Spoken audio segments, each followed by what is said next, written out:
Hi friends, ഞാൻ honey. ഇന്ന് നമുക്ക് ഒത്തിരി ഹെൽത്തി ആയിട്ടുള്ള ഒരു എള്ളുണ്ട തയ്യാറാക്കിയാലോ. ഈ ഒരു എള്ളുണ്ട കഴിക്കുന്നത് വഴി നിങ്ങളുടെ മുടിയുടെ ആരോഗ്യത്തിനും അതുപോലെ നിങ്ങളുടെ സ്കിന്നിൻ്റെ ആരോഗ്യത്തിനും രോഗപ്രതിരോധ ശേഷി ഉണ്ടാവാനും എല്ലുകളുടെ ആരോഗ്യത്തിനും കൊളസ്ട്രോൾ കുറയാനും ഒക്കെ ഒത്തിരി നല്ലതാണ്. ആദ്യം കുറച്ച് നിലക്കടല എടുത്തിട്ടുണ്ട് കേട്ടോ. അതിൻ്റെ തൊലിയൊക്കെ കളഞ്ഞെടുക്കണം.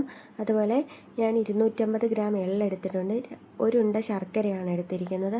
അത് ഇതുപോലെ പൊടിച്ചിട്ടാണെങ്കിൽ നമ്മൾ കുറച്ച് വെള്ളത്തിലിട്ട് നന്നായിട്ട് അലിപ്പിച്ചെടുക്കുന്നുണ്ട്. അതുപോലെ നമ്മൾ എള്ളെടുക്കുമ്പോഴത്തേന് നന്നായിട്ട് കഴുകിയെടുക്കുക കേട്ടോ. ഒരു 3-4 വട്ടം കഴുകിയെടുക്കണം. നല്ല രീതിയിൽ ഇതിൻ്റെ അകത്ത് ചെളിയും പൊടിയും ഒക്കെ ഉണ്ട്. ഇനിയിപ്പം നമുക്ക് ശർക്കര പാനിയാക്കണം കേട്ടോ. അതിന് വേണ്ടിയിട്ട് അലിപ്പിച്ച ശർക്കര ഞാൻ നന്നായിട്ട് ഒന്നുകൂടി അരിച്ചെടുക്കുന്നുണ്ട്. എള്ളിലാണെങ്കിൽ ധാരാളമായിട്ട് ഒമേഗ 3 ഫാറ്റി ആസിഡുകളും അതുപോലെ കാൽസ്യം, അയൺ, മഗ്നീഷ്യം, ആൻറ്റി ഓക്സിഡൻസുകളൊക്കെ ഉണ്ട് കേട്ടോ. അതുകൊണ്ട് എള്ള് നമ്മൾ കഴിക്കുന്ന എപ്പോഴും ഒത്തിരി നല്ലതാണ്. എള്ള് ഞാനാണെങ്കിൽ ഒന്ന് വറുത്തെടുക്കുന്നുണ്ട്, കാരണം നമ്മൾ കഴുകിയതുകൊണ്ട് നല്ല നനവുണ്ടാവും. ഇനി നമുക്കിതിലോട്ട് കുറച്ച് അവൽ ആവശ്യമുണ്ട് കേട്ടോ. എള്ളിൻ്റെ 1/3 ഭാഗമാണ് നമ്മൾ അവലെടുക്കുന്നത്. അവലും നമ്മളൊന്ന് വറുത്തെടുക്കുന്നുണ്ട് കേട്ടോ. അവൽ നമ്മൾ വറുത്തെടുക്കുന്നതാണെങ്കിൽ നമ്മുടെ കയ്യിൽ വെച്ചിട്ട് പൊടിക്കുമ്പോൾ പൊടിഞ്ഞ് വരുന്നതാണ് പാകം. അതുപോലെ നിലക്കടല വറുക്കാൻ വേണ്ടി നെയ്ക്കകത്തിട്ട് വേണം വറുക്കാനായിട്ട്. ഒരു സ്പൂൺ അളവിൽ നെയ്യ് ഒഴിച്ച് കൊടുത്തിട്ട് ഗോൾഡൻ ബ്രൗൺ ആകുന്നത് വരെ വറുത്തെടുക്കുക. ഈ ഒരു എള്ളുണ്ടയാണെങ്കിൽ ദഹന പ്രശ്നങ്ങൾ മാറാനും ദഹനം മെച്ചപ്പെടുത്താനും ഒക്കെ ഒത്തിരി നല്ലതാണ്. അതുപോലെയാണെങ്കിൽ ഈ സന്ധിവാതം ഉള്ളവർക്കൊക്കെ ഇത് നല്ല റിസൾട്ട് തരും. സന്ധിവേദന മാറാനായിട്ടും ഒക്കെ ഒത്തിരി നല്ലതാണ് കേട്ടോ. അതുപോലെ നമ്മുടെ എള്ളിലാണെങ്കിൽ ധാരാളം സിങ്ക് അടങ്ങിയിട്ടുണ്ട് കേട്ടോ. സിങ്ക് ആണെങ്കിൽ നമുക്ക് ആണെങ്കിൽ മുടി വളർച്ച ഉണ്ടാവാനായിട്ട്, മുടി കൊഴിച്ചിൽ മാറാനായിട്ട് സഹായിക്കും. നമ്മൾ വറുത്തെടുത്തെല്ലാം പൊടിച്ചെടുക്കുവാണ്. നമ്മുടെ ആണെങ്കിൽ അവലൊക്കെയാണ് നല്ല ഫൈനായിട്ട് പൊടിച്ചെടുക്കുക കേട്ടോ. കടൽ അത്ര ഫൈനായിട്ട് പൊടിച്ചെടുക്കണ്ട കേട്ടോ. ചെറിയ തരി വെച്ച് പൊടിച്ചെടുക്കുക. അതുപോലെ നമ്മുടെ എള്ളും ഒന്ന് പൊടിച്ചെടുക്കേണ്ടതുണ്ട്. എള്ളാണെങ്കിൽ ഒത്തിരി അങ്ങ് പൊടിഞ്ഞു പോകണ്ട കേട്ടോ. എന്നാലും എല്ലാം ഒന്ന് പൊട്ടി കിട്ടുന്നത് പോലെ പൊടിച്ചെടുക്കുക. എന്നിട്ട് എല്ലാം കൂടെ ഒന്ന് ഇളക്കി യോജിപ്പിക്കുക കേട്ടോ. നമ്മുടെ ശർക്കര പാനി നമ്മൾ അരിച്ച് വെച്ചിട്ടില്ലേ, അത് അടുപ്പത്ത് വെച്ചിട്ട് നല്ലതായിട്ട് പാനിയാക്കി എടുക്കണം. അതായത് നൂൽപ്പാകമാണ് കേട്ടോ ഇതിൻ്റെ പരുവേ.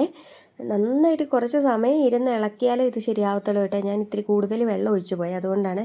നിങ്ങൾ വെള്ളം ഒഴിക്കുമ്പോൾ ഇത്തിരി കുറവ് വെള്ളം ഒഴിച്ച് കഴിഞ്ഞാൽ നിങ്ങൾക്ക് പെട്ടെന്ന് ഇത് ശരിയായി കിട്ടുവേ. ഒരു രുചിക്ക് വേണ്ടിയിട്ട് നമുക്ക് ഈ ഒരു സമയത്ത് 3-4 ഏലക്ക ചതച്ച് ചേർക്കാം കേട്ടോ. ഈ വെള്ളത്തിൽ കിടന്നിട്ട് ഇത് നന്നായിട്ട് സത്തൊക്കെ എല്ലാ ഭാഗത്തായിട്ട് എത്തുകയും ചെയ്യും. അതുപോലെയാണെങ്കിൽ നല്ലൊരു ഫ്ലേവറും കിട്ടുവേ. എള്ളിലാണെങ്കിൽ ധാരാളമായിട്ട് ആരോഗ്യകരമായിട്ടുള്ള കൊഴുപ്പുള്ളത് കൊണ്ട് തന്നെ എള്ള് കഴിക്കുന്നത് നമ്മുടെ ഹൃദയത്തിൻ്റെ ആരോഗ്യത്തിനും കൊളസ്ട്രോൾ നിയന്ത്രിക്കാനും നല്ലതാണ്. നമ്മുടെ ശർക്കര പാനി പരുവത്തിലെത്തിയിട്ടുണ്ട്. നമുക്കിനി ഇതിലോട്ടാണെങ്കിൽ നമ്മുടെ പൊടിച്ചു വെച്ചിരിക്കുന്നതെല്ലാം ചേർത്ത് കൊടുക്കുക കേട്ടോ. നന്നായിട്ട് ഇളക്കി കൊടുക്കുക. നല്ല കട്ടയായിട്ട്, അതായത് വെള്ളമൊക്കെ നല്ലതായിട്ട് വറ്റിയിട്ട് ഇതുപോലെ കിട്ടിയിട്ടുണ്ടാവും. ഇനിയിപ്പം നമുക്കിത് ഉണ്ട പിടിച്ചെടുത്താൽ മതിയേ. വെക്കുന്നതിന് മുമ്പ് പിടിക്കണം കേട്ടോ. നല്ല ചൂടാണ്, നമ്മുടെ കൈ പൊള്ളിപ്പോവും. എന്നാൽ ഇതേ രീതിയിൽ പിടിച്ചെടുക്കുക കേട്ടോ. നമുക്ക് ഇതെല്ലാം ഉണ്ട പിടിച്ചെടുക്കാം. ഞാൻ ഉണ്ട പിടിച്ചിട്ട് കാണിക്കാം. ഇതാണ് നമ്മൾ എടുത്തിരിക്കുന്നത്. നമുക്കിതിൽ നിന്ന് കുറച്ചെടുത്ത് മാറ്റി വെച്ച് കഴിഞ്ഞാൽ എള്ള് വിളയിച്ചതായിട്ടും കഴിക്കാവേ. നിങ്ങൾക്ക് ഇഷ്ടമുള്ള രീതിയിൽ കഴിക്കാം. ഉണ്ട പിടിച്ചെടുക്കണം എന്നില്ല. ഇതുപോലെ മാറ്റി വെച്ചിട്ട് നമുക്ക് എള്ള് വിളയിച്ചതായിട്ട് കഴിക്കാം. നിങ്ങൾക്ക് കുട്ടികൾ സ്കൂൾ വിട്ട് വരുന്ന സമയത്ത് ഇത് കൂട്ടൊരെണ്ണം കൊടുത്താൽ മതി. വിശപ്പും മാറും, ഹെൽത്തിയാണ്. അതുപോലെയാണെങ്കിൽ നിങ്ങൾ കടയിൽ നിന്നൊക്കെ കടി മേടിച്ച് പൈസ കളയണ്ട കേട്ടോ. ഇതേ രീതിയിലൊന്ന് ഉണ്ടാക്കി വെച്ച് ഒത്തിരി ഹെൽത്ത് ബെനിഫിറ്റ് ഉള്ളതാണ്. മുടിയുടെ ആരോഗ്യത്തിനൊക്കെ ഒത്തിരി നല്ലതാണ്. നിങ്ങൾക്ക് മുടി കൊഴിച്ചിലും താരനും ഒക്കെ ഉണ്ടെങ്കിൽ ഇതൊന്ന് ട്രൈ ചെയ്ത് നോക്കുക. നല്ലൊരു റിസൾട്ട് തരും കേട്ടോ. എനിക്ക് നല്ല മുടി കൊഴിച്ചിലുണ്ടായിരുന്നപ്പോൾ ഞാൻ ട്രൈ ചെയ്ത് നോക്കിയതാണ്.